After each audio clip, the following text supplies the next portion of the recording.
আসসালামু আলাইকুম প্রিয় এসএসসি 27 ব্যাচ স্টুডেন্টরা। তো তোমাদের পরীক্ষার আগে অনেকগুলো নির্দেশনা দিয়েছে রুটিনে। তো সেই রুটিন থেকে তোমাদের আমি গুরুত্বপূর্ণ 5টি নির্দেশনা তোমাদের সামনে তুলে ধরতেছি।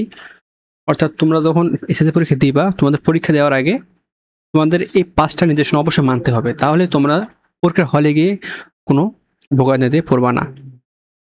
তো ভিডিওটা হচ্ছে তোমাদের এসএসসির মূলত গাইডলাইনমূলক, এবং তোমরা যারা এসএসসির স্টুডেন্ট রয়েছো তারা অবশ্যই চ্যানেলটি সাবস্ক্রাইব করবা, কারণ এই চ্যানেলে তোমাদের শিক্ষামূলক সকল আপডেট তথ্য আমি সবার আগে দিয়ে থাকি। তো দেখো, সবার আগে আমরা বলবো যে এখানে যে 1 নম্বর যে গাইডলাইনটা, সেটা হচ্ছে পরীক্ষার আগে হলে উপস্থিত থাকতে হবে কমপক্ষে 30 মিনিট পূর্বে।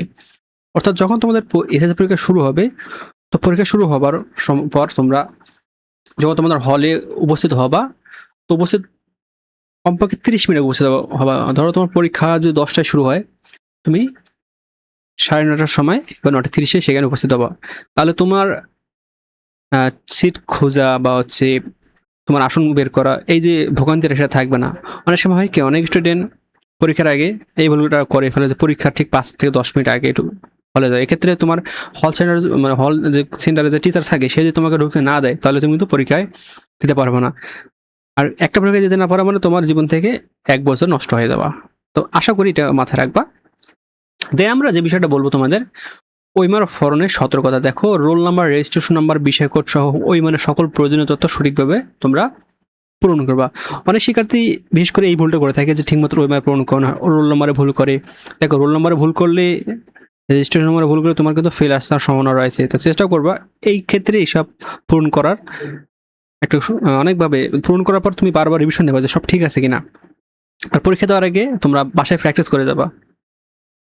আচ্ছা, তারপর হচ্ছে দেখি, একটা বিষয় মাথায় রাখবা, তোমাদের কিছু কিছু জায়গায়, অর্থাৎ সবকিছুতে পৃথকভাবে পাশ করতে হবে। অর্থাৎ তোমাকে সৃজনশীলে বা রচনামূলকে পৃথকভাবে পাশ করতে হবে, এমসিকিউতে আলাদা পাশ করতে হবে, তারপর তোমাদের বহু নির্বাচনীতে আলাদাভাবে পাশ করতে হবে। তুমি যদি একটাতে ফেল করো, এমসিকিউতে ফেল করলে তোমার ফেল, রচনা বা সৃজনশীলে ফেল করলে তোমার ফেল। তাই এটা মাথায় রাখবে যে পৃথকভাবে পাশ করতে হবে। তাই ভালো করে পড়াশোনা শুরু করবা। তারপর হচ্ছে দেখো, অনুমোদিত ক্যালকুলেটর ব্যবহার করা। অনেক শিক্ষার্থী জানেই না যে তার পরীক্ষায় কি কি ক্যালকুলেটর ব্যবহার করা যাবে। তো এই নিয়ে আমরা ভিডিও আপলোড করবো অবশ্যই। তো অবশ্যই যেসব ক্যালকুলেটর অনুমোদিত সেই ক্যালকুলেটরগুলো ব্যবহার করবা। তারপর দেখো, শিক্ষা বোর্ড কর্তৃক অনুমোদিত ক্যালকুলেটর তোমাদের সার্কুলারে দেওয়া আছে, সেখানে দেখে নিবা। অবশ্যই আমরা তোমাদের এই টপিক নিয়ে ভিডিও আপলোড করব। দেন আমরা পরীক্ষার সময় যে প্রস্তুতিটা নিবা। দেখো, পরীক্ষার প্রস্তুতির সচেতনতা, পরীক্ষার আগে থেকে জেনে রাখবা তোমাদের কি কি লাগবে, এবং দেন হচ্ছে তোমাদের ফাইলে একটা গোছায় রাখবা, ফাইলে কলম খাতা অ্যাডমিট কার্ড সবকিছু ঠিক করে রাখবা, এবং পরীক্ষা দেওয়ার আগে ওইমার ভালোভাবে পূরণ করবা। ওইবার কীভাবে পূরণ করে সেই নিয়মটা ভালো বুঝে যাবা। তা পরীক্ষার আগে এইসব প্র্যাকটিস করে যাবা, এবং পরীক্ষার আগের দিন যে নির্দেশনাগুলো আমি দেবো সেগুলো মানবা। এই নিয়ে তোমাদের অবশ্যই ভিডিও থাকবে।